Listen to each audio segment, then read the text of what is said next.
But I would say a couple of top ones are, at least for small business owners, they're always challenged with time. So marketing is just one of the things, or one of the hats they have to wear. They don't tend to have expertise in it, so it's really hard, and they try and do it on their own. I think one of the other challenges is it's hard work. You know, it really is hard to refine your message, get it clear, and recognize it in terms of your audience. Not for you, but for your audience. And that can be a challenge for a lot of business owners. So, Kathleen, what are some of the what's the number one issue that you PR professionals hear from your clients? I want to be in the newspaper. I want to be on TV. I want to be seen and heard. I'm doing that for you today. Yes, you are.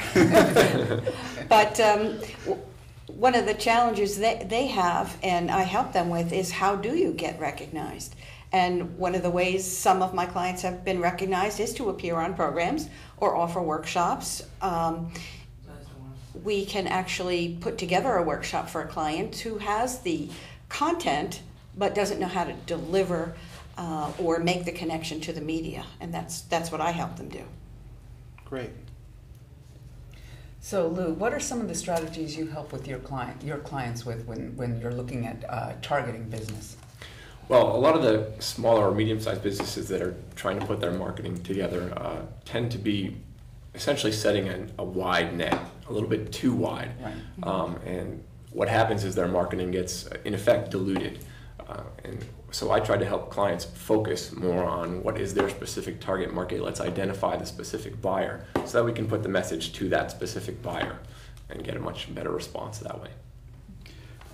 John, doing some marketing for my business, as I mentioned, I'm not really, it's not an area that like you said, it's hard, and I'm not very good at that part of it. So what are some of the common mistakes you see when working with business owners that they're doing when it comes to marketing? Yeah, I think the number one that comes to top of mind for me is that people jump into tactics before they do strategy. In other words, they do PR or they do a website, but they don't necessarily do their core customers. Some of the other things, Lou's already mentioned it, they cast a net that's too wide.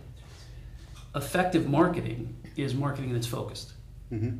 The broader the net, the less relevant that message is to an audience. The other thing is they tend to speak in or tell what services they deliver or what business they're in, but not how they solve a problem or deliver value to a customer. Okay. And therefore, the customer, they build houses. Well, great, what makes you different? And they all say the same thing. So part of marketing is being able to figure out what is different about me and how do I send a message to a particular type of people that I want to build houses for. So Kathleen, in our pre-interview, you mentioned making yourself memorable. How's that different than publicity? Well, there's several ways to make yourself memorable. One follow up to what John just said is you really have to first define who it is that you want to reach. One of the first questions I ask new clients is, who is your target? And I worked once with a woman who had a very stylish boutique, and she said, everyone. And that's the wrong answer. And it took a long, long time to refine down to, it was, for her, in her instance, it was someone who had a lot of disposable income, who had a passion for art. And then we took it even further than that, is what day of the week do they shop, what time, what months are popping, and defined your target audience. Okay. So Lou, we're going to continue kind of on that idea of targeting, and I've been told that marketing is a numbers game, and we're finding out here that may not be so. But how large of a target should you go for? Well, that comes back to determining what is the core of your business. What is your target market? You need to determine how many buyers your particular product or service may have. If you have, it may be a large market if it's somewhat broad, or it may be a very narrow market, but it's very important to know exactly what that is up front before you start determining the size of that net. Okay. So John, you've said tactics first, strategy never. What do you mean by that? I think we can sum up a couple of things we've hit already. What many businesses comparing themselves to the competition and being able to talk to their target market, their core customer, the people that will pay them the right amount of money for the service that they deliver. And the more you can talk in their language, the more that customer perks right up as soon as they see your ad or hear your commercial. Mm-hmm. So that's all part of it. Lou made the point of being focused. Many times marketing is referred to as the funnel. Mm-hmm. Well, if the funnel is so wide at the top, it means you're not messaging properly. It's too wide, because your organization then has to find ways to filter all those people to the point where you actually get a customer. It creates a lot of inefficiencies in an organization, a lot of frustration, because let's take marketing. They establish all these programs that generate quote-unquote leads. They're not qualified, they're just people who said, I'm interested. Mm-hmm. Well, then they throw it over the wall, and sales has to figure out whether or not they're really interested. Gotcha. So sales is spending a lot of time, inefficient time. Whereas if your message was tighter, your market more focused, the ideal is not a funnel, it's actually a tube. The closer you can get one prospect to one customer as a ratio, the more efficient you are. Wow. So, Kathleen, memorable and publicity or versus publicity, what are ways that we can make ourselves memorable? Well, I like to call making yourself memorable your personal branding. And one quick example is I went to, it was actually a chamber event, and it was quite fancy. And all of the women were in dark brown or black suits. And I came in with a pink jacket, and I made myself memorable. And people in the future said to me, oh, you're the one that had the pink jacket.